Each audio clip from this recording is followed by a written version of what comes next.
आम्ही तिथेच वाडीमधल्या वस्तीमध्येच राहतो. सकाळी पाहिलं असेल तुम्ही. सकाळी म्हणजे 10:30च्या नंतर आहेत ना, त्या टॉयलेटला वगैरे गेल्या बाहेर. काल रात्री. हां, काल रात्री. त्याच्यानंतर ते गेल्याच्या नंतर शोधाशोध झाली का तेव्हा सापडत होते, पण काय ती मिळालीच नाही. नंतर दूध घालणारे सकाळी 6 पहाटे जातात ना, त्यांनी बघितल्याच्या नंतर सगळ्यांना इन्फॉर्म केलं.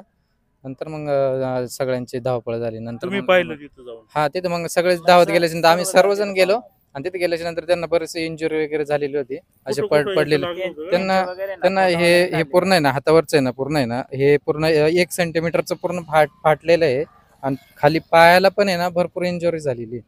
पायाची बोटं वगैरे पूर्ण असे हे केलेले आहेत, फाडलेले आहेत असे. त्याचे फोटो वगैरे काढलेले आहेत ना, फोटो या मोबाईल मध्ये आहे ना पूर्ण फोटो काढलेले आहेत. ते असं टणटणीला घासून झाडाला घासून अशी इंजुरी होऊ शकते. एवढी इंजुरी नाही, एवढी झाड पण एवढं मोठं नाही, झाड पण एवढं मोठं नाही का एवढी इंजुरी होईन असं एवढं पण मोठं नाही. जर झाड मोठं असतं तर ठीक आहे, पण काडी अशी ओर काढल्याच्या नंतर असे क्रॅचेस पाहिजेत ना, असं एवढी फाडतोड असं पूर्ण असं भोपळ्यासारखं असं हे नसतं होत. चिरलंय पूर्ण. हा, पूर्ण चिरलेलं आहे असं. हाताचं पूर्ण आहे. बिबट्या असं तर बिबट्याने समजा खाल्लं असतं किंवा तिथं बिबट्याचे इथे ठसे असते किंवा बिबट्याची केस असते, असं तिथं काही दिसत नाही असं समजलं. नाही नाही, आता ते आता खडी कसं रस्ता आहे, आहे आता ना. जर तो जो खडी रस्ता आहे ना, त्या रस्त्याला काही पाय ओटू शकते पण नाहीयेत. आणि main ज्या road ठिकाणी असल्यामुळे ना काय ओटू शकत नाही, त्याचे ना ठसे वगैरे ओटू शकत नाही.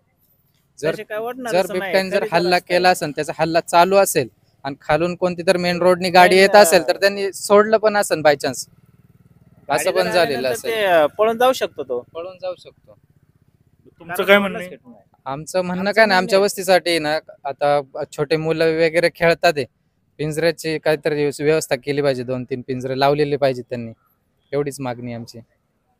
आणि जे नातेवाईक आहे त्यांचे काय, त्यांना काहीतरी नुकसान भरपाई वन विभागाने नुकसान दिली भरपाई पाहिजे. गव्हर्नमेंटने काहीतरी त्यांना हे केलं पाहिजे, थोडस मदत केली मदत केली पाहिजे त्यांना.